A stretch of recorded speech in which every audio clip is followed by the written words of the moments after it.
नमस्कार दोस्तों, स्वागत है आपका द सीक्रेट नॉलेज में। इतिहास अपने आप में कई सवाल छुपाए हुए हैं। सबकी अपनी अपनी धारणाएं हैं। इन्हीं सवालों का जवाब ढूंढते आज हम पहुंचे हैं ऐसे योद्धा के बारे में जानने जो स्वयं में एक संपूर्ण इतिहास है।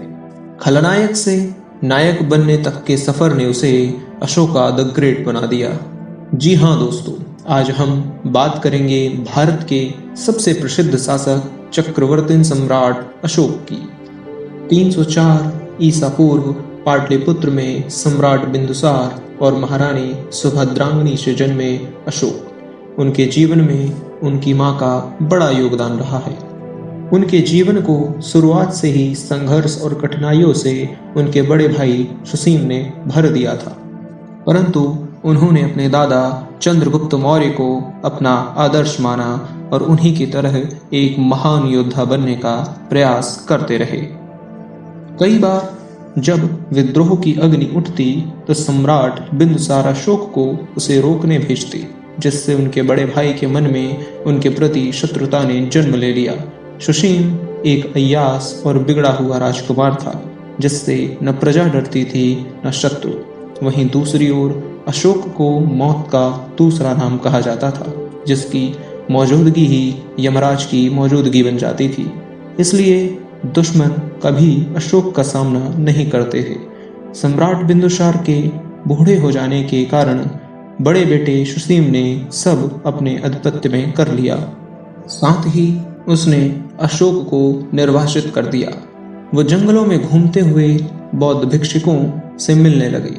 ईश्वर के प्रति उन्होंने अपना मन लगा लिया और उन्होंने बौद्ध कन्या से विवाह किया, परंतु इतिहास अपनी करवट ले चुका था। उन्हें एक सूचना मिली। उनकी मां की हत्या उनके सौतेले भाइयों ने मिलकर कर दी थी। अशोक ने उसी वक्त अपनी तलवार निकाली, जो कई वर्षों तक म्यान में नहीं गई। उन्होंने अपने सभी भाइयों को मृत्युदंड दे दिया और स्वयं सम्राट बने, परंतु ईश्वर के ऊपर से भरोसा उठने के बाद उन्होंने शुरू किया महाविध्वंस।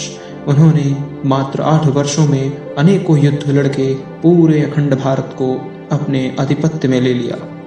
लाखों करोड़ों लोग मारे गए, कई युवाओं की मृत्यु हुई। जिस जगह भी अशोक की सेना जाती, उस जगह केवल और केवल शवों का अंबार लग जाता था। उनका साम्राज्य आज के भारत, पाकिस्तान, अफगानिस्तान, नेपाल, बांग्लादेश, भूटान और पश्चिम में ईरान तक सब कुछ उनके अधीन हो गया। अब तक वो सर्वश्रेष्ठ शासक बन चुके थे, परंतु महान बनने के लिए शासक को प्रजा से जुड़ना होता है, जो अशोक के पास नहीं था। अशोक कई वर्षों तक युद्ध लड़ते गए, साम्राज्य विस्तार होता गया और अशोक की सेना ने कलिंग के ऊपर हमला किया। ये युद्ध उनके जीवन का सबसे बड़ा मोड़ लेकर के आया। उस युद्ध में सेना जीत गई, परंतु उस दिन अशोक अपने आप को हारा हुआ महसूस कर रहे थे। उनकी नज़र जहाँ तक जाती, युवाओं की मृत्यु उनके सामने नजर आती। उन्हें केवल शव दिखाई दे रहे थे और रोते चिल्लाते लोगों की आवाज़ें आ रही थी। उन्होंने इस महाविध्वंस का कारण अपने आप को माना। उन्हें अपने आप से घृणा होने लगी। उन्होंने कई नौजवानों के शवों को देखते हुए अपनी तलवार को छोड़ दिया। उन्हें लगा ये उनके साम्राज्य विस्तार का ही परिणाम है, जो आज इतने युवाओं की मृत्यु उनके कारण हो गई। उस युद्ध में पहली बार अशोक की आंखें नम थीं। अशोक के आंखों से आंसू बह रहे थे और उसी वक्त अशोक ने यह निश्चय किया कि अब वो किसी भी प्रकार का युद्ध नहीं करेंगे। युद्ध केवल विध्वंस देता है और वो अब इस विध्वंस को रोकना चाहते थे। इसके बाद अशोक अपनी प्रजा से जुड़ने लगे। उन्होंने अपनी संपूर्ण प्रजा को अपनी संतान की तरह पालना शुरू किया। उन्होंने तक्षशिला, नालंदा जैसे विश्व के सबसे पुरातन विश्वविद्यालयों को स्थापित किया। विदेशों से लोग पढ़ने के लिए आते ताकि ज्ञान हर तरफ फैल सके। उन्होंने अपना पूरा जीवन न्याय व्यवस्था, अर्थव्यवस्था, अर्थशास्त्र कला और संस्कृति को बनाने में लगा दिया। उनके द्वारा बनाया गया अशोक स्तंभ, जो उनके सामर्थ्य, विनम्रता और आदर्श का प्रतीक है, आज भी भारत के राष्ट्रीय चिन्ह के रूप में प्रेरित करता है। भारतीय तिरंगे में मौजूद अशोक चक्र भी अशोक का जीवन प्रतीक है, जो हमें बताता है कि अशोक भारतवर्ष के कितने महान शासक थे। उनकी संस्कृति और कला के चर्चे संपूर्ण विश्व में हुआ करते थे। दुनिया भर से लोग भारत में आते और यहाँ की संस्कृति को अपनाते थे।